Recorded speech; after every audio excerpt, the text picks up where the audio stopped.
Cuando crucé por primera vez el portón de hierro de La Umbría del Águila, sentí que los años de ruido y compromisos quedaban atrás. El camino de tierra flanqueado por encinas centenarias crujía bajo las ruedas del coche como si me diera la bienvenida a un nuevo capítulo. Había vendido la empresa textil que levanté durante 3 décadas en Madrid. Y con esa decisión cerré también la puerta a madrugones interminables juntas que se prolongaban hasta la madrugada y la sensación constante de que todo dependía de mí. La finca no era un lujo extravagante, sino un refugio elegido con calma.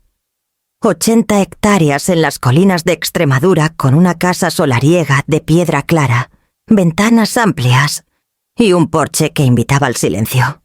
Desde allí se divisaba un valle que al amanecer se llenaba de neblina, como si la naturaleza respirara hondo antes de empezar el día. Yo también necesitaba aprender a respirar de nuevo. Las primeras semanas fueron un aprendizaje. Acostumbrada al calendario repleto de reuniones y a las llamadas que no daban tregua, me encontré con una agenda vacía. Me levantaba temprano, caminaba entre los campos, aprendí así a distinguir el canto de las aves, y al regresar me esperaba Mara con café recién hecho y pan aún caliente del horno del pueblo. Era un ritmo que al principio me parecía demasiado lento, casi incómodo, pero poco a poco lo fui abrazando como quien se acurruca en una manta conocida. Don Anselmo el capataz se convirtió en una presencia constante. Con su paciencia de agricultor, me enseñaba a reconocer cuando la tierra pedía agua y cuando solo pedía reposo. Supe entonces que la finca no era solo un lugar para descansar, sino también un espacio que me obligaría a poner las manos y el corazón en lo esencial. En las noches me sentaba en el porche con una manta sobre las rodillas y una copa de vino tinto. Miraba el cielo lleno de estrellas tan distinto al resplandor artificial de la ciudad. Pensaba en el tiempo perdido en la soledad acumulada durante años y me repetía que aquí, al fin había encontrado un lugar donde no debía demostrar nada a nadie. Sin embargo, la calma tenía fisuras. Cada vez que sonaba el teléfono y veía el nombre de Tomás, mi hijo, algo se tensaba en el pecho. Aunque yo hubiera vendido mi empresa para él, seguía siendo la mujer que podía resolverle cualquier problema, la madre que debía estar disponible. Me costaba aceptar que en su mirada aún era la proveedora inagotable, no la mujer que deseaba descansar. Una mañana, mientras ordenaba algunos papeles en el escritorio de roble que daba al jardín, recibí una llamada de un antiguo socio. Me felicitaba por la venta y me preguntaba si no me aburría lejos de la ciudad. Sonreí. No me aburría. Lo que me inquietaba no era la distancia con los negocios, sino la cercanía con las demandas familiares que nunca cesaban. Así, mientras el sol se alzaba sobre las encinas y la vida en la umbría del águila parecía al fin encaminarse hacia la serenidad, comprendí que el verdadero reto no era adaptarme al campo, sino defender el sosiego que tanto me había costado conquistar. Y ese desafío comenzó a tomar forma, cuando días más tarde, los recuerdos de todo lo sacrificado regresaron con fuerza. El aire limpio de la finca me devolvía fuerzas, pero también me traía memorias que creía enterradas. La soledad no siempre se vive en presente. A veces es un eco del pasado que vuelve a reclamar su lugar. Yo tenía apenas 30 años cuando me quedé viuda. Recuerdo con nitidez aquella mañana gris en que recibí la llamada, un accidente en carretera, un final inmediato para quien había sido mi compañero de juventud. Tomás apenas tenía 5 años. Se aferró a mi falda sin entender por qué de repente la casa estaba llena de vecinos que murmuraban y por qué su padre no volvería nunca. Desde ese día fui madre y padre protectora y sostén sin tiempo para llorar con calma mi propia pérdida. El dolor se convirtió en impulso. Abrí una pequeña tienda de uniformes escolares en Madrid, con la indemnización que me quedó y con la ayuda de una cuñada que al poco se distanció. Desde allí empecé una carrera que jamás había imaginado. Trabajaba de sol a sol, y mientras Tomás dormía en un catre improvisado, detrás del mostrador, yo atendía clientes y soñaba con crecer. Cada prenda vendida era un ladrillo en la muralla que necesitaba construir para que a mi hijo no le faltara nada. Los años siguientes fueron una carrera desenfrenada. La tienda se transformó en 2, luego en 5, y después en una fábrica con 30 empleados. Me levantaba antes del amanecer y regresaba de noche con los zapatos desgastados, pero con la cuenta bancaria cada vez más robusta. Tomás creció rodeado de comodidades que yo jamás había tenido: colegios privados, viajes de verano, ropa de marca. Todo lo que pedía yo lo conseguía. Creía que así le compensaba la ausencia de un padre, y también la mía, porque estaba así, pero casi siempre agotada, con la cabeza en balances y pedidos. Recuerdo las funciones escolares a las que llegaba tarde, los cumpleaños, en los que sopló las velas sin mí. Siempre había una excusa, una reunión urgente, una entrega que no podía posponerse. Yo le repetía que lo hacía por su futuro, pero en el fondo sabía que estaba sembrando un vacío que el dinero no llenaría. A veces, cuando entraba en su habitación y lo encontraba dormido con los deberes a medio hacer, me quedaba de pie en la puerta luchando contra la culpa y convenciéndome de que al día siguiente sería distinto. Nunca lo fue. Mi empresa se consolidó y junto con ella también el carácter de Tomás. Era brillante en los estudios, seguro de sí mismo, pero poco a poco comencé a notar en él una arrogancia que no sabía de dónde venía.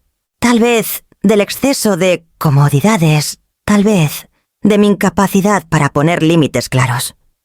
Si pedía un coche a los 18, lo tenía. Si quería ir a estudiar en Londres, lo conseguía. Yo creía que darle alas era amarle. Hoy sé que también era soltarle sin brújula. En mi afán por darle todo, olvidé enseñarle a valorar lo que recibía. Y cuando crecí como empresaria, también creció su convicción de que el mundo, y sobre todo yo, le debíamos algo. Lo vi transformarse en un hombre exitoso en su carrera, pero incapaz de aceptar un no por respuesta. Yo misma lo había criado así sin quererlo, y esa certeza me golpeaba cada vez que volvía a casa y encontraba silencio en lugar de compañía.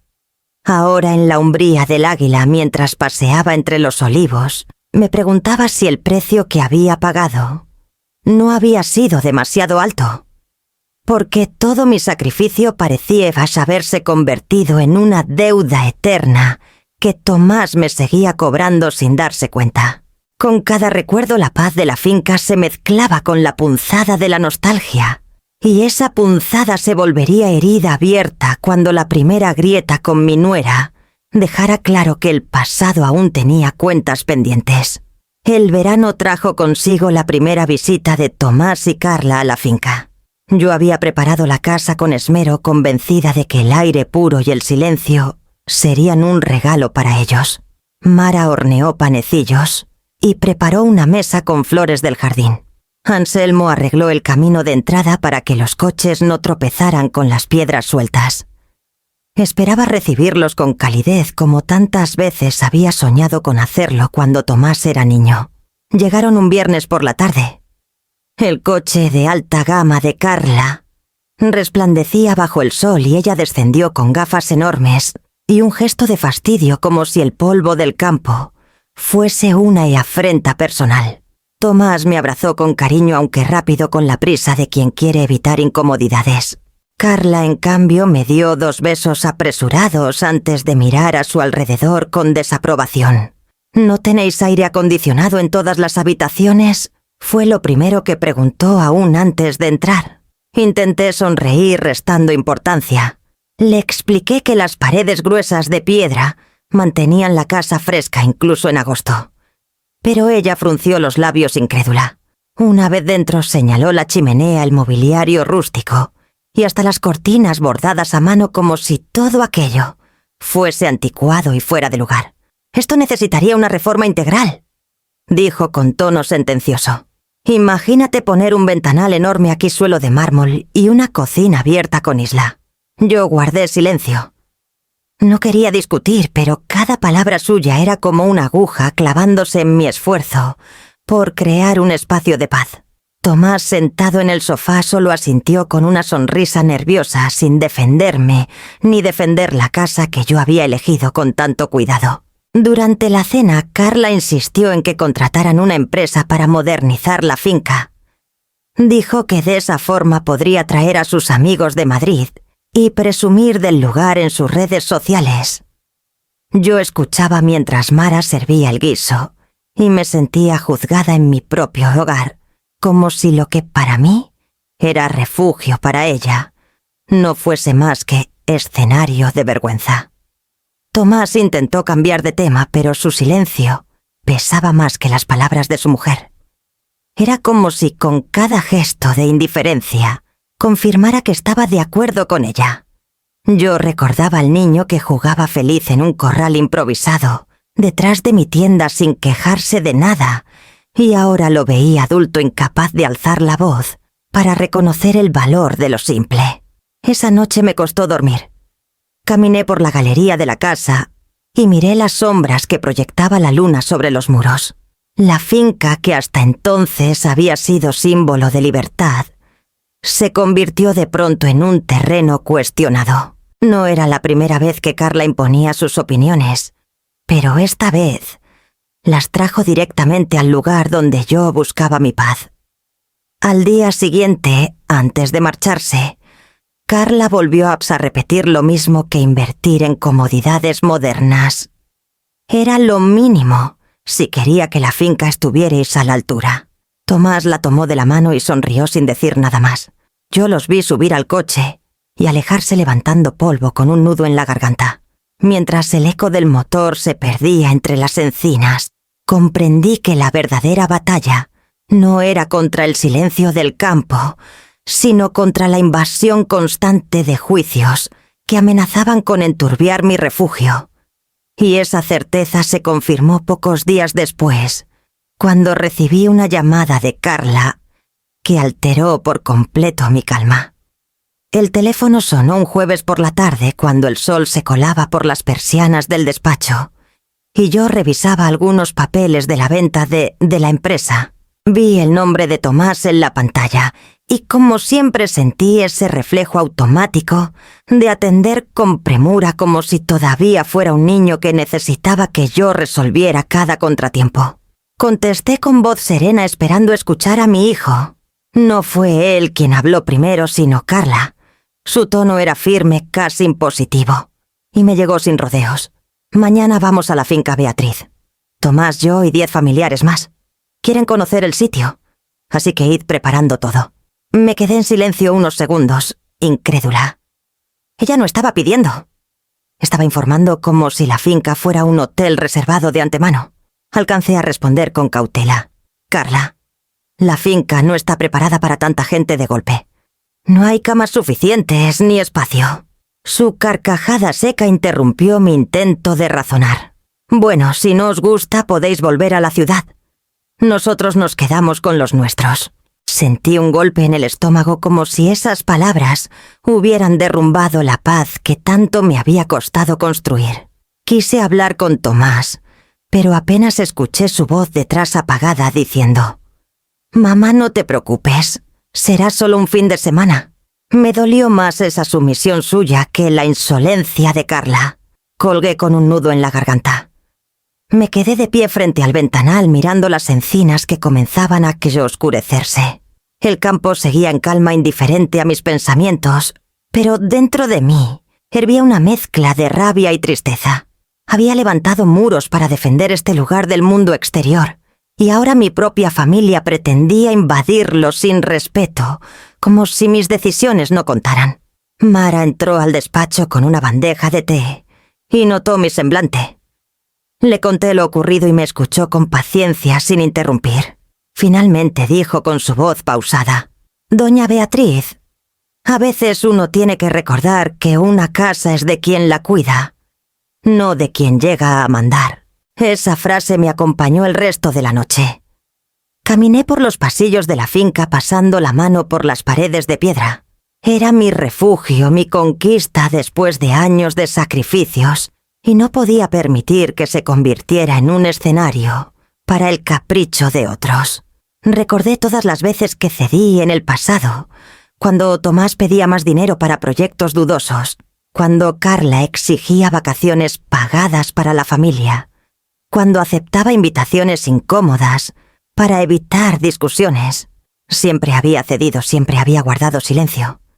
Y ese silencio me había llevado a este punto, donde ya ni siquiera me preguntaban. Solo disponían. Al amanecer me senté en el porche con un cuaderno entre las manos. El canto de los pájaros parecía burlarse de mi insomnio. Escribí una lista con 2 columnas, en una todo lo que había dado a mi hijo, en la otra lo que había recibido a cambio. La primera se llenó pronto. La segunda quedó casi vacía. Fue entonces cuando comprendí que no podía seguir igual. Apreté el cuaderno contra el pecho y respiré hondo. No sabía aún cómo lo haría, pero debía reaccionar.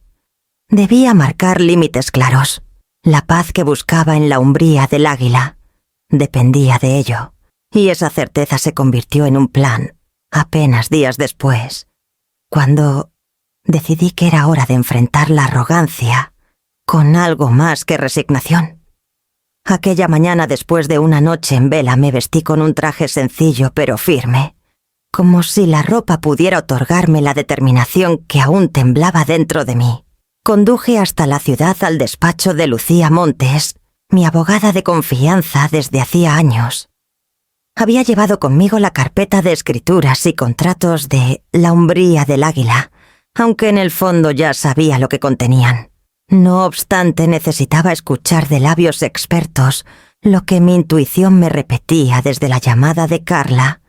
Esta finca era mía, solo mía. Lucía me recibió con su serenidad habitual, esa mezcla de profesionalismo y calidez que siempre había apreciado en ella. Tras escuchar mi relato, revisó cada página de los documentos con minuciosidad. Cerró la carpeta y me miró con una leve sonrisa. Beatriz, no hay dudas. La finca es exclusivamente suya. Nadie, ni Tomás ni su esposa, tienen derecho alguno sobre ella. Ni a decidir quién entra, ni a imponerle condiciones. Sentí un alivio inmediato, como si me hubieran retirado un peso invisible de los hombros. Pero al mismo tiempo, apareció una punzada de rabia. ¿Cuántas veces había cedido en asuntos en los que también tenía toda la razón? ¿Cuántos silencios habían alimentado esa sensación de que podían disponer de mí sin consecuencias? Lucía apoyó su mano sobre la mía y añadió con firmeza: la ley la protege, pero más allá de la ley, lo que usted necesita es protegerse a sí misma. No se trata de papeles, Beatriz, se trata de límites. Ese consejo me acompañó de regreso a la finca. El trayecto que otras veces me parecía un bálsamo de paz fue esta vez un desfile de recuerdos. La viuda joven que se doblaba sin romperse, la madre que corría entre clientes y facturas, la mujer que soportaba comentarios condescendientes de banqueros y proveedores. Todo lo había resistido, y ahora en mi vejez ¿iba a permitir que una nuera arrogante dictara las reglas en mi refugio? Al llegar, Mara estaba en la cocina preparando un guiso. El aroma a laurel llenaba la estancia. Me observó en silencio, percibiendo sin duda mi expresión transformada. Le conté lo que había confirmado con la abogada. Ella asintió con naturalidad, como si lo hubiera sabido desde siempre. Pues entonces, señora, ya no hay motivo para ceder. Usted decide. Me senté a la mesa y por primera vez en mucho tiempo dejé que la furia se asentara no como un fuego descontrolado, sino como un calor que podía canalizar en algo útil. No quería un enfrentamiento caótico. No quería gritos ni escenas que me dejaran exhausta. Quería una lección que no pudieran olvidar, una manera de demostrar que la generosidad no es sinónimo de servidumbre. Esa tarde caminé por la finca observando cada rincón, los establos, el jardín recién plantado, la galería de piedra. Todo hablaba de mi esfuerzo, de mi elección consciente de vivir de otro modo. Allí entre las encinas decidí que no me limitaría a negarles la entrada. No. Sería demasiado fácil para ellos tacharme de madre caprichosa o suegra resentida. Quería algo distinto, que aprendieran, que sintieran en carne propia el peso del irrespeto. El plan comenzó a dibujarse en mi mente con precisión empresarial, la misma que me había permitido levantar una fábrica desde una pequeña tienda. Orden, estrategia, cálculo. No sería un estallido de rabia, sería un recordatorio silencioso pero contundente de que en la umbría del águila, la voz que contaba era la mía. Esa noche, sentada en el porche, escribí una lista de posibles pasos. Revisar la seguridad, preparar habitaciones cerradas con llave, disponer de espacios intocables, incluso pensar en una bienvenida que les hiciera entender la diferencia entre huésped y dueño.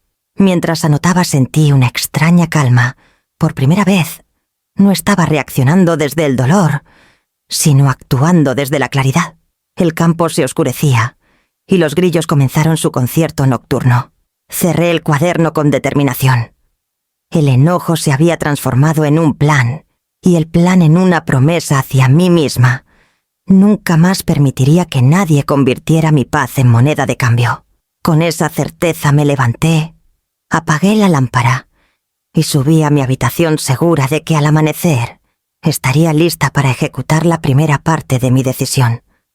A la mañana siguiente desperté con una determinación distinta. Ya no era la Beatriz que se dejaba llevar por la sorpresa, o el enojo era la mujer que había sobrevivido a décadas de obstáculos y había aprendido a responder con estrategia.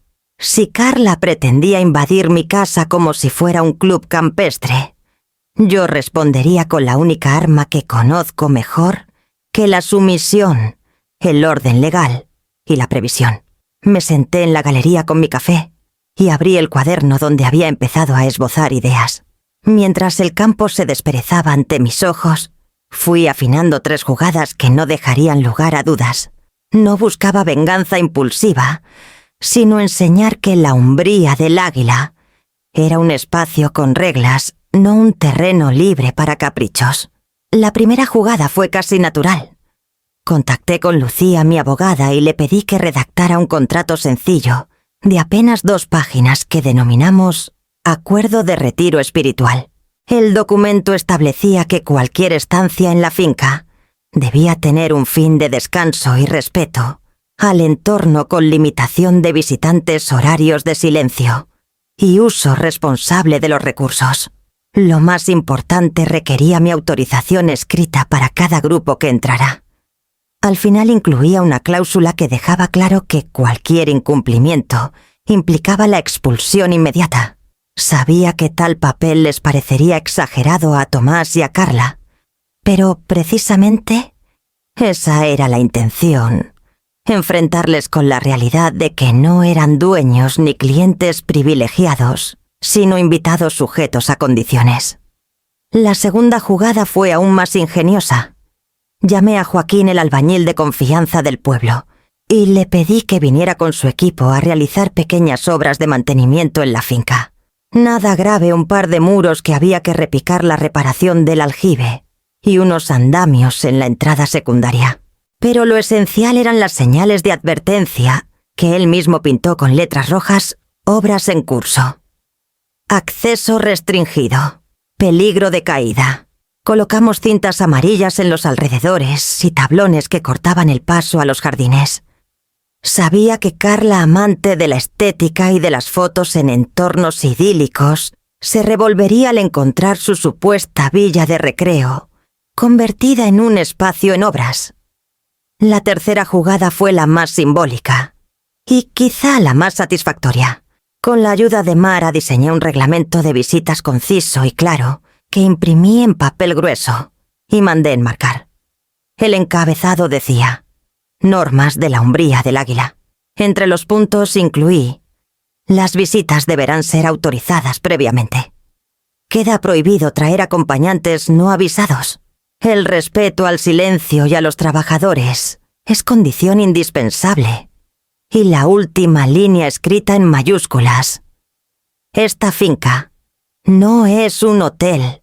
Coloqué el marco justo en la entrada principal, junto a la puerta de madera de manera que nadie pudiera entrar sin leerlo. Mientras organizaba todo aquello, notaba cómo la rabia de los días anteriores se transformaba en una energía serena. No me temblaba la voz al dar indicaciones, ni me pesaba la decisión. Había pasado demasiados años sacrificando mis propios deseos para complacer a otros. Ahora, por fin, había aprendido que defender mis límites no me convertía en egoísta, sino en dueña de mi vida.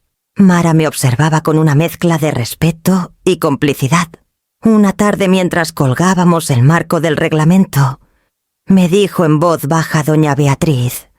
Nunca la había visto tan firme. Es como si todo lo que vivió hasta ahora hubiera sido un entrenamiento para este momento. Sonreí ajustando los clavos en la pared. Quizá tenía razón. Tal vez la vida entera me había preparado para enfrentar no a banqueros ni a proveedores, sino a mi propia familia, cuando confundí amor con dominio. Cuando el trabajo quedó terminado, di un paseo por la finca. El aire olía a cal fresca y a tierra removida. El ruido de los martillos resonaba en la distancia y el marco con el reglamento brillaba bajo la luz de la tarde. Respiré profundamente sintiendo una calma nueva. No había gritado, no había llorado. Había actuado con la claridad de alguien que ya no teme perder, porque sabe lo que realmente le pertenece. Al caer la noche cerré con llave la puerta principal y apoyé la mano sobre la madera. Podía imaginar el rostro de Carla al llegar con su comitiva esperando una bienvenida servil y encontrar en cambio barreras, advertencias y un contrato que desmontaba su ilusión de poder. Sonreí con una serenidad que no recordaba en años. Me serví una copa de vino en la galería y me quedé observando las luces lejanas del pueblo. Por primera vez en mucho tiempo no sentí miedo a la confrontación, sino curiosidad. Quería ver sus reacciones, descubrir hasta dónde llegaría su arrogancia frente a mis límites recién establecidos. Así, entre sorbo y sorbo, comprendí que el verdadero triunfo no estaba en resistir, sino en poner las reglas del juego. Y yo acababa de colocarlas con la precisión de quien sabe que a veces la estrategia es más poderosa que cualquier venganza improvisada. La mañana siguiente comenzó con un aire distinto, como si la finca misma respirara la determinación que yo había recuperado. Había tomado la decisión de no ceder ni un milímetro, y eso implicaba preparar la casa para lo que estaba por venir. Llamé a Anselmo el capataz, que conocía cada piedra de la umbría del Águila. Su caminar pausado y sus manos curtidas daban la sensación de que formaba parte de la tierra misma. Cuando le expliqué lo que había ocurrido y lo que planeaba hacer, no se sorprendió. Asintió lentamente y me dijo: «Doña Beatriz, si su nuera viene con tanta gente, lo primero es asegurar la finca. Aquí no entra nadie sin que usted lo decida». Mara, que nos escuchaba desde la cocina, intervino con firmeza: «Pondremos candados en las habitaciones principales. Solo usted tendrá la llave». La idea me pareció perfecta.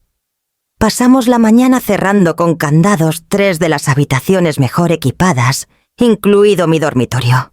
Anselmo trajo un juego de cerraduras nuevas que instaló con paciencia mientras yo revisaba qué objetos personales debía resguardar. Guardé mi colección de libros antiguos en baúles cerrados y pedí a Mara que retirara la vajilla de porcelana heredada de mi madre. No dejaría nada valioso al alcance de manos irrespetuosas. Después subimos al desván, donde teníamos almacenada una cámara de seguridad que nunca había instalado. Con la ayuda de Anselmo la fijamos en un ángulo discreto del salón principal, desde donde podía grabar la entrada y buena parte de la estancia. No se trataba de espiar, sino de dejar constancia. Sabía que, de ser necesario, aquellas imágenes hablarían por mí, mejor que cualquier discusión. Mientras tanto, Mara se ocupó de preparar los espacios comunes. Retiró los manteles limpios y los guardó en armarios bajo llave, dejando solo algunos más viejos en uso. En la cocina cambió los platos de porcelana por vajilla, de loza resistente sin valor sentimental. Así no tendremos que lamentar nada, comentó con esa mezcla de ironía y cuidado que siempre la caracteriza. Al caer la tarde me senté en la mesa de la galería con papel y pluma. Redacté una nota que titulé Normas básicas de la umbría del águila. No eran muchas, apenas 6 líneas, pero cada una contenía la esencia de lo que yo necesitaba dejar claro.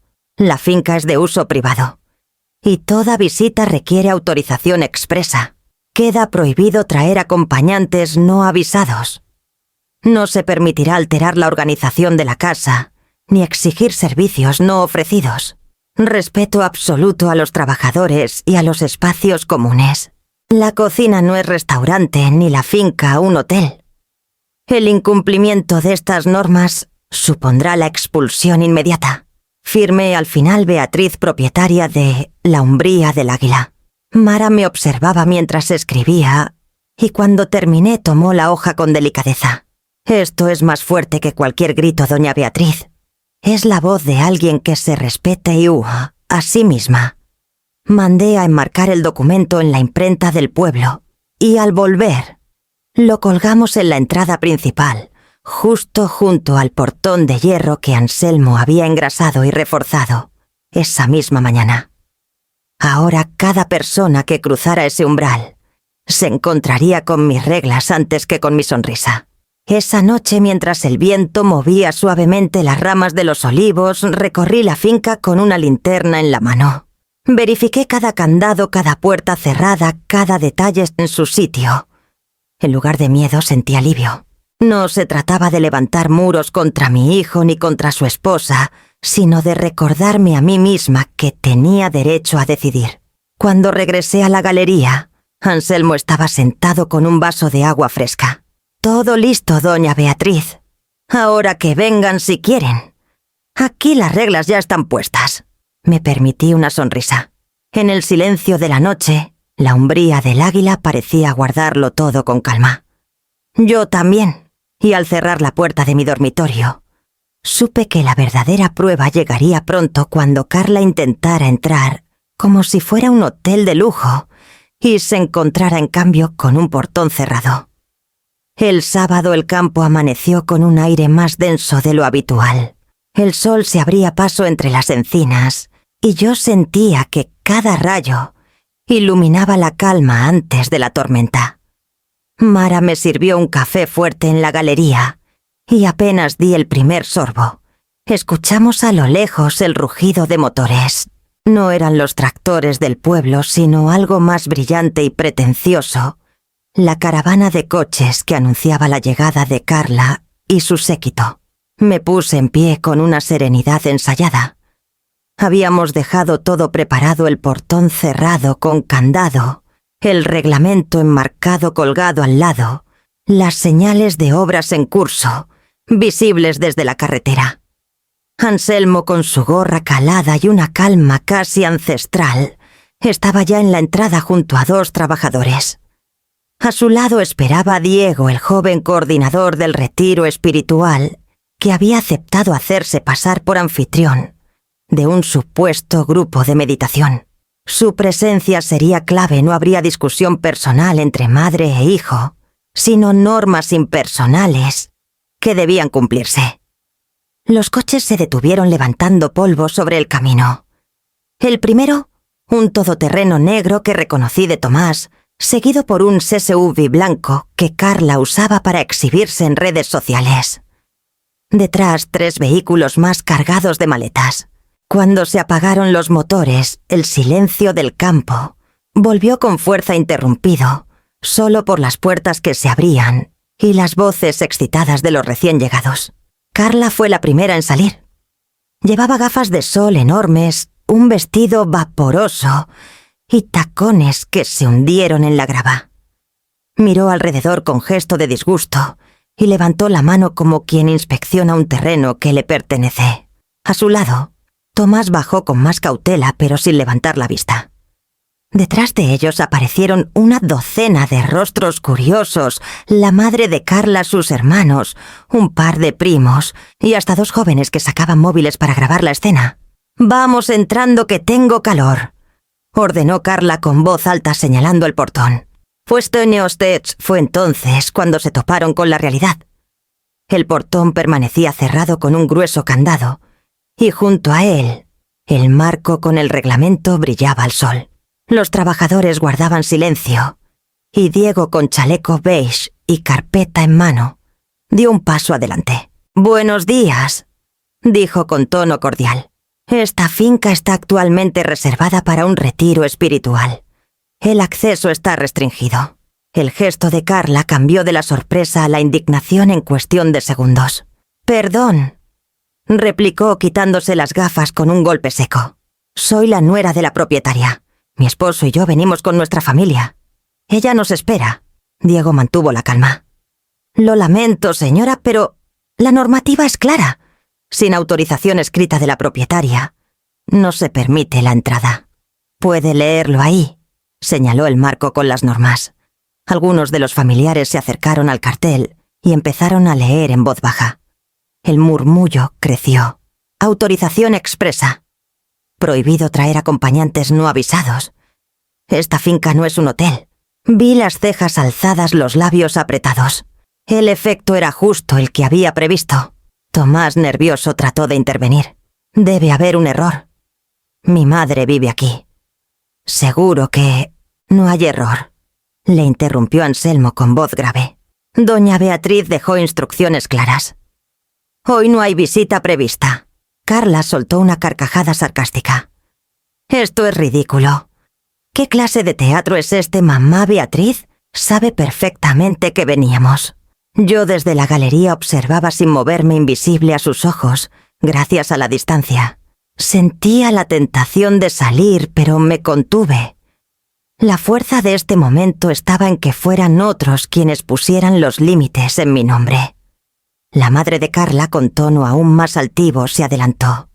«Exijan respeto. No pueden cerrarles la puerta así a sus propios hijos». Diego respondió con cortesía férrea. «No se trata de respeto o falta de él, señora. Se trata de normas de acceso. Esta finca no admite visitantes sin autorización previa». El murmullo de los familiares creció hasta convertirse en un coro de quejas. Algunos se quejaban del viaje, otros preguntaban dónde iban a dormir, y un par de jóvenes comentaban entre risas lo surrealista de la situación. Carla, roja de ira, golpeó con la mano el portón. «Abran ahora mismo». Anselmo no se inmutó. «Las órdenes son claras. Sin la firma de la propietaria, nadie entra». Tomás se giró hacia su esposa, visiblemente incómodo. «Carla, quizá deberíamos llamar primero». «¿Llamar?», le espetó ella. «Es tu madre. No tienes que pedirle permiso para entrar en su casa». El silencio cayó de golpe. Esa frase dicha en voz alta resonó como un eco incómodo, incluso entre los familiares. Todos sabían que no era su casa, sino la mía. Y al mirar de nuevo el reglamento enmarcado esa verdad, se hizo más evidente. Diego aprovechó el momento para añadir: «Si lo desean, pueden esperar fuera mientras intento confirmar con la propietaria. Pero mientras tanto, el portón permanecerá cerrado». Vi cómo Carla daba un paso atrás respirando con furia, mientras Tomás bajaba la cabeza. Era la primera grieta en su alianza. El hijo dubitativo y la esposa arrogante, enfrentados por un candado y un marco de normas. La tensión se palpaba en el aire. Yo, apoyada en la barandilla de la galería, comprendí que aquel instante marcaría el inicio de un cambio irreversible. La paz de la umbría del águila ya no dependía de sus caprichos. El portón había hablado por mí. Y mientras los motores aún calientes desprendían olor a viaje, me preparé para salir de las sombras y mostrarles que la verdadera dueña estaba allí, observando cada gesto. Desde la galería observaba cada movimiento. La caravana seguía detenida frente al portón, los rostros tensos, el calor del mediodía empezando a incomodar a todos. Tomás, visiblemente nervioso, se apartó del grupo y sacó su móvil. Lo vi caminar unos metros como si buscara intimidad para la llamada. Reconocí mi propio número en su pantalla reflejado a lo lejos. El timbre resonó en mi bolsillo, pero yo no me moví. Dejé que sonara hasta que el buzón de voz lo interrumpió. Volvió hasta a intentarlo. 1, 2, 3 veces. Siempre el mismo silencio implacable. Yo me repetía que no se trataba de crueldad, sino de una lección que debía aprender. Mi silencio pesaba más que 1000 explicaciones. Carla, mientras tanto, había pasado del enojo a la teatralidad. Sacó su teléfono y comenzó a grabar un vídeo, posando frente al portón cerrado. Con voz cargada de indignación se dirigió a su público. Aquí estamos con toda la familia después de un viaje larguísimo, y resulta que mi suegra nos cierra la puerta en la cara. Imagínense, ni a sus propios hijos recibe. Los familiares a su alrededor asentían o fingían indignación, aunque algunos, cansados, se mantenían en silencio. Ella continuó hablando, girando la cámara para mostrar los coches, las maletas, las caras contrariadas. Yo sabía que esperaba recibir oleadas de apoyo, comentarios de compasión, mensajes condenando a la suegra cruel. La escena me pareció grotesca. Vi en su actuación no solo soberbia, sino también desesperación. Y sin embargo, lo más sorprendente fue lo que ocurrió después.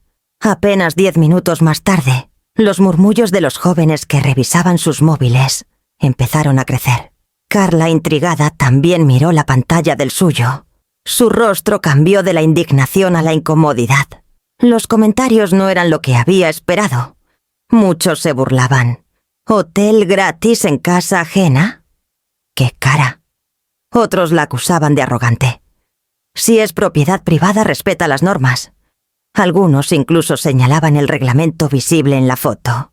Ahí está clarísimo, esta finca no es un hotel. El relato de víctima se le desmoronaba en directo ante sus propios seguidores. Vi cómo Carla intentaba responder. Borraba y volvía así a escribir su seguridad, resquebrajándose con cada notificación. Tomás, al ver la escena, se acercó a ella. Intercambiaron palabras tensas, pero desde la distancia solo percibí el gesto irritado de Carla y el movimiento de su mano, descartando lo que él decía. Mientras tanto, el resto del grupo comenzaba a impacientarse. Una de las primas de Carla, con voz cansada, sugirió buscar un hotel en el pueblo. La madre de Carla, ofendida, replicó que aquello era una humillación intolerable. Pero el calor y el cansancio pesaban más que el orgullo. Empezaron a cargar de nuevo algunas maletas en los coches. Tomás hizo un último intento. Marcó de nuevo mi número, esta vez dejando un mensaje en el buzón. «Mamá, por favor, abre. Solo queremos pasar el fin de semana. No hagas esto». Su voz sonaba más cansada que enfadada y por un instante sentí una punzada en el pecho. Pero no cedí. Sabía que abrir aquella puerta significaba regresar al mismo ciclo de abuso y exigencias. Y yo había decidido romperlo. Finalmente, Carla aceptó lo inevitable. Con el gesto endurecido, ordenó a todos que subieran a los coches. Su tono ya no era de reina ofendida, sino de capitana derrotada. Arrancaron en fila levantando polvo mientras se alejaban hacia el pueblo. Mara salió a mi lado y me ofreció un vaso de agua. «Se van», dijo simplemente. Asentí. La finca quedó en silencio de nuevo, salvo por el zumbido de las cigarras. El portón seguía cerrado, las normas intactas, y dentro de mí, una mezcla extraña de alivio y tristeza, se acomodaba como una sombra. Horas más tarde supe por Anselmo que se habían alojado en el único hotel decente del pueblo. No era un lugar lujoso, sino un edificio antiguo con habitaciones modestas. Algunos familiares se quejaban del aire acondicionado que apenas funcionaba, de la piscina pequeña y del menú sencillo. Carla, en un intento de mantener el control, compartió imágenes del lugar en sus redes, pero la reacción fue aún peor. Comentarios de burla y preguntas incómodas sobre por qué no estaban en la finca de su suegra. Yo desde mi refugio entendía la ironía. Carla, tan acostumbrada a presumir de lujo y exclusividad, Se encontraba de golpe enfrentada a la realidad. Un hotel de pueblos seguidores críticos y un portón cerrado que simbolizaba límites que nunca antes había tenido que respetar. Esa noche encendí una lámpara en el porche y escribí en mi cuaderno. Hoy elegí el silencio como respuesta. Y mi silencio habló más que cualquier palabra. Lo cerré con calma y me quedé escuchando los sonidos nocturnos del campo. Sabía que la humillación pública y la incomodidad no serían el final de la historia. Carla no era de las que se rendían fácilmente. Y Tomás, atrapado entre la lealtad a su esposa y la dependencia hacia mí, pronto buscaría una salida. Con esa certeza apagué la lámpara, cerré la puerta y me preparé. Para lo que sabía, vendría después un sobre inesperado que cambiaría el tono de la confrontación. El silencio en la umbría del Águila después de la partida de los coches fue casi solemne. El aire se llenó de una calma que parecía celebrarme, pero yo sabía que la tensión no había terminado. Aquella misma tarde, pedí a Anselmo que se acercara al hotel del pueblo con un encargo especial, un sobre cerrado, con mi letra clara en el anverso dirigido a Tomás. Dentro guardé 2 cosas. La primera, una carta escrita a mano breve pero contundente. Hijo, esta finca no es un hotel. Es mi hogar, mi refugio y mi derecho. Si deseas estar aquí deberás hacerlo con respeto siguiendo las normas que he fijado. De lo contrario, las puertas permanecerán cerradas. La segunda era una copia del reglamento enmarcado que ya colgaba junto al portón, impresa en papel grueso con cada punto detallado. No añadí explicaciones ni disculpas, ni suavicé el tono. Quería que mis palabras fueran tan sólidas como los muros de piedra que rodeaban mi finca. Anselmo aceptó el encargo sin titubear. Con su caminar firme y su semblante imperturbable, sabía que transmitiría el mensaje con la misma dignidad con que yo lo había escrito. Lo vi alejarse por el camino polvoriento, y por primera vez en días, me permití un suspiro de alivio. El paso estaba dado. Horas después, cuando el sol caía sobre las tejas del pueblo, supe lo ocurrido. Anselmo regresó y me relató la escena. Había entrado al hotel con el sobre en la mano, preguntando directamente por Tomás. Carla, al verlo, quiso interceptarlo, pero Anselmo fue tajante. Este mensaje es solo para él. Tomás, sorprendido, lo recibió en medio del vestíbulo con varios de los familiares alrededor.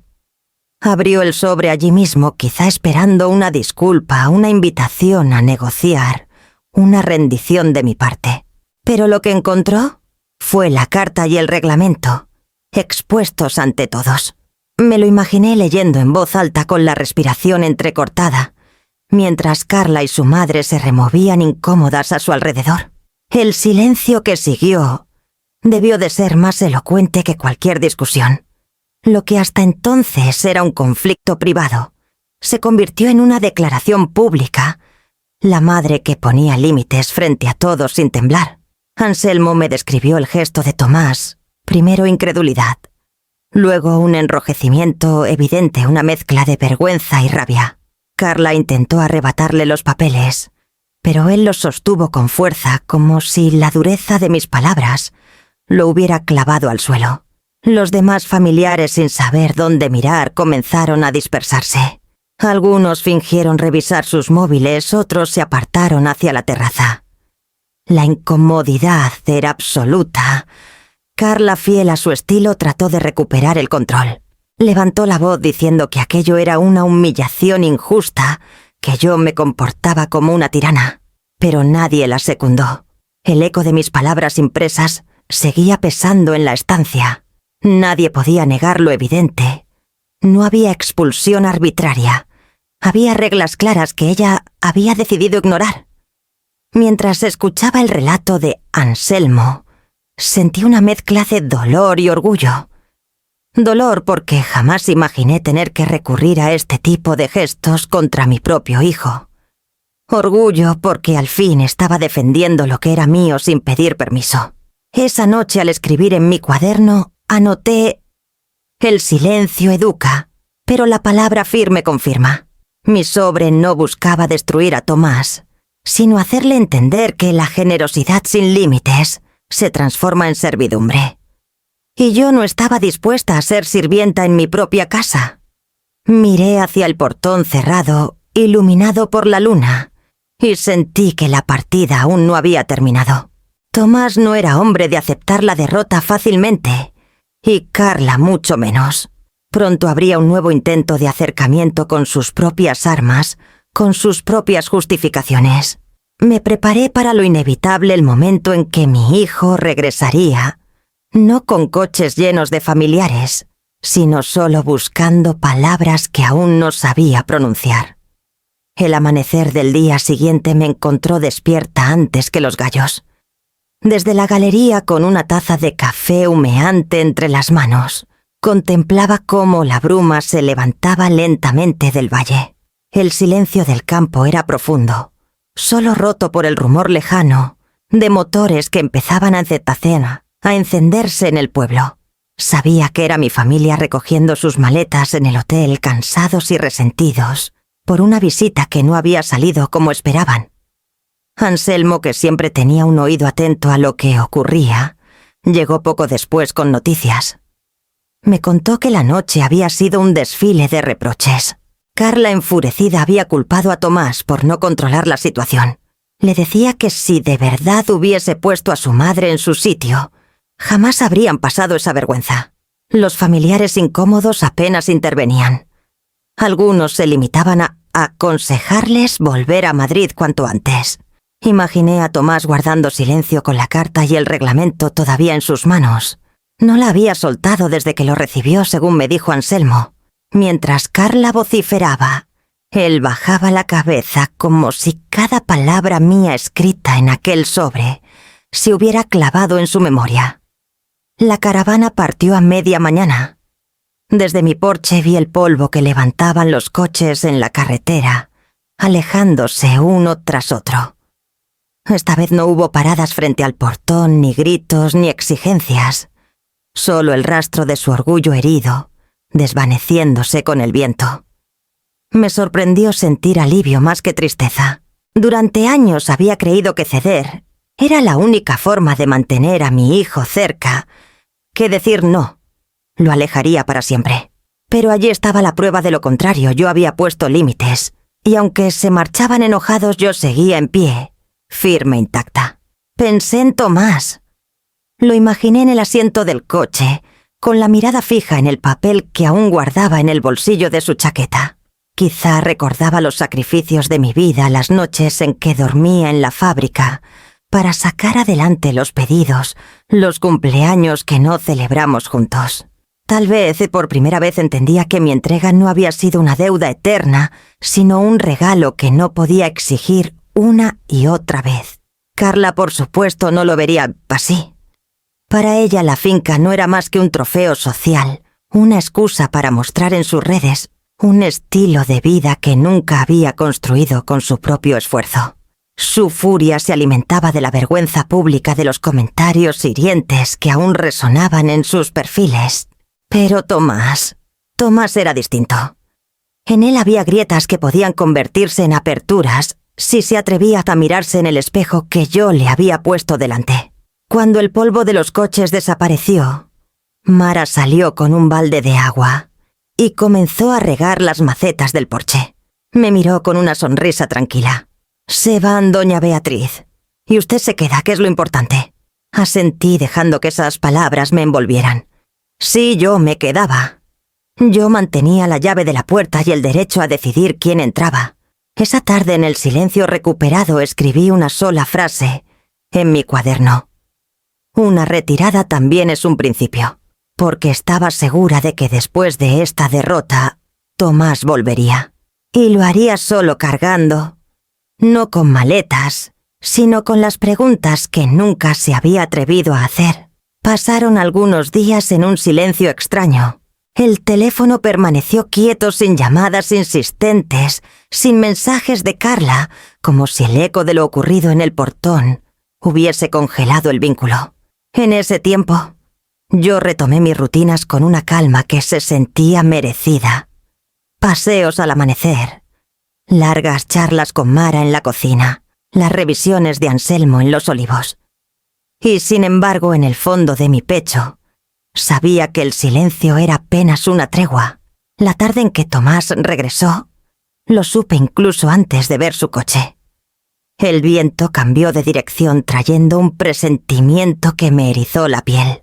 El motor se detuvo frente al portón y tras unos segundos escuché un golpe suave en la madera. No venía con la caravana ruidosa ni con familiares en tropel. Venía solo como cuando era niño y tocaba la puerta de mi habitación en mitad de la noche. Le abrí despacio. Allí estaba con el rostro cansado, la barba sin arreglar y los ojos esquivos. No dijo nada al entrar, apenas un hola, mamá, que más parecía un susurro. Lo invité a pasar al porche donde el sol caía en tonos dorados sobre las encinas. Nos sentamos frente a frente, con una jarra de agua entre los dos. El silencio inicial fue denso, como si contuviera todos los años en que nunca habíamos hablado de verdad. «Sé que piensas que exageramos», empezó él frotándose las manos. «Carla solo quería...» Lo interrumpí con suavidad pero sin titubeos. «No me hables de Carla. Esto no va de ella. Va de ti y de mí». Me miró sorprendido como si no esperara ese corte. Guardó silencio y bajó la mirada. Aproveché el momento para seguir. «Toda tu vida he estado disponible, Tomás. Desde que murió tu padre fui madre y padre sostén proveedora refugio. Nunca te negué nada. Y lo confundiste con un derecho». Él levantó la cabeza con un gesto de protesta. «Yo no pedí que lo hicieras todo, mamá. Tú elegiste trabajar tanto, tú decidiste darme...» «Sí, lo elegí», lo interrumpí de nuevo. «Lo elegí para darte un futuro. Pero no lo elegí para convertirme en tu sirvienta de por vida». La palabra sirvienta lo hizo estremecer. Vi cómo se tensaban sus hombros como si hubiera recibido un golpe invisible. «No quise decir que...» balbuceó. Levanté la mano para detenerlo. «Tomás, entiéndelo. Cuando Carla exige y tú callas, no es ella quien me hiere. Eres tú. Tu silencio me dice que aceptas esa falta de respeto, que piensas que todavía estoy obligada a resolver, a sostener, a ceder». Él se pasó las manos por la cara respirando hondo. Sus ojos brillaban, aunque no sé si de rabia o de vergüenza. «Yo solo quería que todos estuviéramos juntos», murmuró al fin. «No pensé que te molestara tanto». «Claro que lo pensaste», respondí con voz más baja. «Pero preferiste ignorarlo, porque era más cómodo dejar que yo cargara con la incomodidad. Como siempre». El silencio volvió a desinstalarnos. Yo lo sostuve con la mirada sin prisa, sin miedo. Por primera vez, Tomás no encontró un argumento rápido. «Quizá tienes razón», dijo al cabo. «Me acostumbré a que estuvieras siempre ahí. Y cuando no lo estás, siento que me fallas». Esa confesión brutal en su honestidad me arrancó un nudo de la garganta. Porque era verdad, lo había criado con la idea de que nunca le faltaría nada. Pero ese amor mal entendido lo había hecho dependiente, incapaz de aceptar límites. «No te fallo, hijo», dije suavemente. «Te enseño que soy humana, que tengo derecho a decir basta». Sus ojos se humedecieron. Intentó hablar, pero la voz se le quebró. Bajó la cabeza y por un instante lo vi como aquel niño de 5 años que se quedó sin padre y que buscaba en mí todas las respuestas. Alargué la mano y toqué la suya. «No es tarde para aprender, Tomás. Pero no puedo hacerlo por ti». Él apretó mis dedos con fuerza como si temiera que soltara el lazo. En ese instante, respiró hondo y asintió en silencio. El sol se ocultaba ya tras las colinas tiñendo el cielo de tonos cobrizos. En ese atardecer entendí que algo había cambiado. No del todo, no de manera definitiva, pero sí lo suficiente como para abrir una rendija. Y mientras recogíamos la jarra vacía, supe que la siguiente conversación tendría que ser más dura aún, la de las cuentas claras y los beneficios que ya no podía seguir esperando de mí. El encuentro con Tomás había dejado en mí una sensación agridulce. Había escuchado por primera vez, sin alzar la voz. Había cedido terreno a la verdad que tanto había negado. Pero yo sabía que una conversación no era suficiente. Los años de dependencia y exigencia no se borraban con un gesto de arrepentimiento. Era necesario un acto concreto, algo que marcara la diferencia entre el pasado de complacencia y el presente que yo quería construir. Por eso llamé a la doctora Urrutia, mi asesora legal y financiera, desde hacía más de una década. Nos citamos en su despacho en Cáceres, un lugar que siempre me había inspirado. Respeto, paredes repletas de libros, mesas ordenadas y el olor a café recién hecho. Le conté lo ocurrido con Tomás y Carla y le confesé mi decisión de poner límites también en el terreno económico. Beatriz me dijo con esa firmeza tranquila que la caracterizaba: es el momento adecuado. Mientras existan transferencias mensuales y apoyos constantes, cualquier conversación que tenga con su hijo quedará vacía. El dinero es la cuerda invisible que todavía lo ataquea a usted. Asentí consciente de la verdad de sus palabras. Había sostenido durante años a Tomás, con transferencias regulares primero para sus estudios en Londres, luego para ayudarle a pagar el alquiler en Madrid, y más tarde para emergencias que nunca terminaban. Todo disfrazado de amor, de cuidado, de obligación materna. Ahora cada giro bancario se había convertido en un recordatorio de su dependencia. La doctora preparó la suspensión inmediata de esas transferencias. Firmé los documentos con una calma que no había imaginado posible. Fue como cortar el último hilo de un tejido demasiado gastado. Pero no me quedé ahí. Tenía también un piso en Madrid, el mismo donde Tomás había vivido algunos años y que hasta entonces había considerado parte de su herencia natural. Decidí establecer un comodato condicional. El piso seguiría estando a su disposición, pero bajo un contrato claro. Solo podría ocuparlo mientras cumpliera con ciertas obligaciones, como hacerse cargo de los gastos de mantenimiento y demostrar un uso responsable del inmueble. Nada de fiestas, nada de huéspedes improvisados, nada de traspasos encubiertos. La propiedad seguía siendo mía y quedaba sujeta a mi supervisión. Esto no es despojarlo, me explicó la doctora Urrutia mientras me entregaba las copias. Es recordarle que lo que tiene no es un derecho adquirido, sino un préstamo condicionado. Es una oportunidad de aprender a valorar. Regresé a la finca con los papeles bajo el brazo. Días después, cité a Tomás en la galería bajo la sombra de las bugambilias. Llegó puntual, quizá con el recuerdo de nuestra última conversación aún vivo en su memoria. Lo vi más sobrio, con la camisa sencilla y el gesto menos arrogante. Extendí los documentos sobre la mesa. Tomás, necesitamos hablar de dinero. Lo vi tensarse de inmediato. Movió la silla, respiró hondo, pero no dijo nada. Tomé la palabra con calma. He suspendido las transferencias mensuales. No habrá más depósitos automáticos en tu cuenta. Me miró con incredulidad, como si no hubiera escuchado bien. ¿Cómo que? Mamá, yo cuento con ese dinero. Lo sé, respondí. Y por eso mismo se termina. No es un ingreso, no es tu sueldo. Era mi ayuda. Y esa etapa ha terminado. Guardó silencio con los labios apretados. Puso la vista en los papeles. Y esto. El piso de Madrid, le expliqué. A partir de ahora lo tendrás bajo comodato.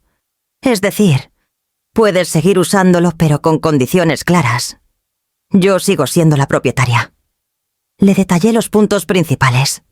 Su rostro fue un mapa de emociones. Primero sorpresa, luego enfado, finalmente resignación. Cuando terminé, levantó la vista hacia mí. Es como si no confiara en mí, murmuró. No, Tomás, es al revés, contesté con suavidad. Confío en que puedes valerte por ti mismo y quiero darte la oportunidad de demostrarlo. Se pasó la mano por el cabello nervioso. Sus ojos reflejaban una mezcla de dolor y vergüenza. No era fácil para él aceptar que el puente que siempre había tenido a mano se transformaba ahora en un muro que le obligaba a caminar solo. Firmó los papeles sin protestar más. Lo hizo despacio, como quien traza una línea definitiva entre dos etapas de su vida. Yo recogí los documentos y los guardé en una carpeta. La tarde cayó silenciosa, y mientras Tomás se marchaba con pasos pesados hacia su coche, sentí que algo en nuestro vínculo había cambiado. No sabía aún si para bien o para mal, pero era un cambio irreversible. Y mientras cerraba la carpeta sobre la mesa, comprendí que las verdaderas consecuencias de esta decisión no tardarían en hacerse sentir, porque donde el dinero deja de ser puente, empieza a ser muro. No tardó en llegarme la noticia de que Carla no se había quedado quieta. Su orgullo herido necesitaba una salida y eligió la única arma que conocía: la exposición pública. Una tarde, mientras paseaba por los olivares, Mara me enseñó en su móvil un vídeo que se había vuelto viral en cuestión de horas. Carla aparecía frente al portón de la Umbría del Águila, vestida con un traje blanco impecable, el pelo peinado con esmero, la voz impostada en un tono melodramático. Señalaba el candado y el cartel del reglamento, como si fueran símbolos de una injusticia atroz.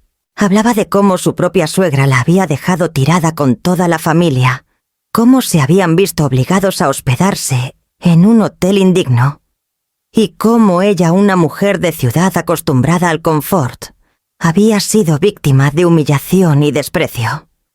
La grabación estaba diseñada como una puesta en escena perfecta: luces, maquillaje, incluso música de fondo. Pero, a diferencia de otras veces, algo falló. Los comentarios no tardaron en aparecer. Miles de personas respondieron con dureza. Algunos recordaban las normas claramente visibles en la puerta. Otros señalaban que la finca era propiedad privada y que nadie tenía derecho a invadirla. Víctima. No abusiva, escribió alguien con miles de reacciones. El respeto se gana, no se exige. A gritos, añadió otro. Yo leía cada comentario con una mezcla de incredulidad y alivio. Durante años había sentido que mi voz era frágil frente a la seguridad desbordante de Carla. Pero ahora era ella quien se resquebrajaba en público. La imagen cuidadosamente construida de mujer sofisticada, influyente y admirada, se venía abajo frente a la evidencia de su arrogancia. La caída fue rápida.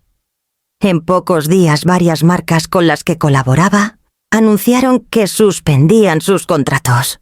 Argumentaban que no podían asociarse a alguien envuelto en una polémica tan negativa. Sus fotos de viajes y lujos empezaron a recibir más burlas que aplausos. Donde antes había seguidores fieles, ahora quedaban críticas implacables. Me enteré por boca de Tomás de que la situación en su casa se volvió insoportable. Carla estaba desesperada, pasando horas frente al ordenador, intentando borrar comentarios, justificarse, grabar nuevos vídeos que solo empeoraban la situación. La mujer que había construido un imperio de apariencias veía cómo se derrumbaba en cuestión de semanas. Yo no celebraba su desgracia, aunque confieso que sentí una paz extraña. No había tenido que levantar la voz, ni salir en su defensa, ni discutir en público. Bastó con mantenerme firme en mis límites para que su propio exceso hablara por ella. Su caída era consecuencia de sus actos, no de los míos. Una noche, mientras escribía en mi cuaderno, pensé en lo irónico que resultaba. Carla, que tanto había despreciado la sobriedad de mi finca, ahora naufragaba, porque no supo comprender el valor del respeto. El portón que había querido derribar con gritos y cámaras terminó siendo el espejo que la dejó expuesta. Y mientras su mundo de apariencias se desmoronaba, yo me preparaba para un gesto distinto, uno más íntimo, cuando Tomás regresó a la finca con un pan bajo el brazo y la mirada cansada. Esa mañana recibí una llamada breve, casi tímida. Era Tomás. Me avisaba de que vendría solo, sin compañía ni sorpresas, y qué pasaría antes por el pueblo. Su tono carecía de exigencias, como si hubiera aprendido que pedir permiso era el primer gesto de respeto. Al poco tiempo vi su coche detenerse frente al portón. Traía en la mano una bolsa de papel con pan recién horneado. Cuando me lo entregó, noté que evitaba mirarme directamente a los ojos, como si temiera encontrar un reproche. Pero no había reproches en mí, solo cautela. ¿Es de la Tahona de la Plaza?, me dijo. El panadero dice que todavía lo recuerda de cuando ibas allí con la furgoneta cargada de telas. Lo invité a pasar. En la cocina Mara puso la mesa con un mantel sencillo y 3 platos. El guiso que burbujeaba en la olla llenaba el aire de un aroma reconfortante. Nos sentamos y por primera vez en mucho tiempo no hubo discursos ni silencios incómodos, solo cucharadas compartidas y migas de pan que crujían entre los dedos. Tomás habló poco, pero lo suficiente. Reconoció que las últimas semanas le habían abierto los ojos, que había visto cómo la soberbia podía destruir más rápido que cualquier crisis económica. Yo lo escuché sin interrumpir, sin intentar corregirle. Era su turno de nombrar lo que nunca había querido admitir. No hubo abrazos ni promesas grandilocuentes, pero sí un gesto pequeño y poderoso. Cuando terminó de comer, llevó su plato al fregadero y lo lavó. Algo tan simple. Se sintió como un signo de cambio.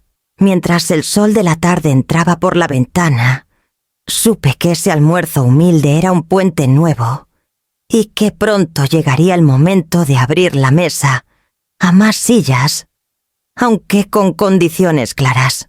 El domingo preparé un almuerzo distinto. Quería celebrar no una victoria, sino la calma que empezaba a asentarse en la finca. Pedí a Mara que cocinara sus garbanzos estofados y Anselmo trajo vino de su propia cosecha.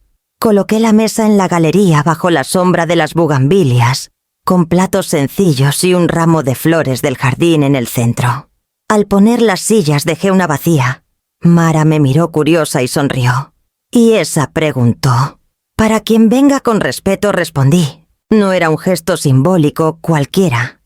Era la afirmación de que mi mesa ya no estaría abierta a todos sin condición, sino solo a quienes entendieran el valor de estar allí.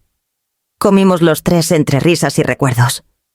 Anselmo habló de las cosechas pasadas. Mara recordó anécdotas de los primeros días en la finca. Yo, mientras los escuchaba, pensaba en cómo había cambiado mi relación con este lugar de refugio solitario, a espacio compartido, pero con límites claros. Al final del almuerzo compartí con ellos una idea que llevaba semanas rondándome: organizar talleres para mayores del pueblo, donde pudieran aprender sobre derechos patrimoniales, escritura de testamentos y prevención de abusos familiares. Quería que lo que había vivido sirviera para que otros no pasaran por lo mismo. Mara aplaudió la idea. Anselmo asintió con satisfacción. Yo sentí que la finca, más que un muro de defensa, podía convertirse en un espacio de aprendizaje. El viento movió las flores del centro de la mesa, y al mirar la silla vacía, supe que representaba un futuro aún por escribirse. Y mientras recogíamos los platos, comprendí que el verdadero cierre de esta etapa llegaría cuando yo misma pusiera por escrito el derecho más importante: mi derecho a la paz. En los días siguientes, me dediqué a poner en orden no solo la finca, sino también mis pensamientos. Abrí mi cuaderno de tapas gastadas y escribí con tinta firme una frase que había madurado dentro de mí. La paz no se ruega, se administra. Era el resumen de todo lo aprendido. La brújula que guiaría mis pasos de ahora en adelante. El primer taller comunitario llegó pronto.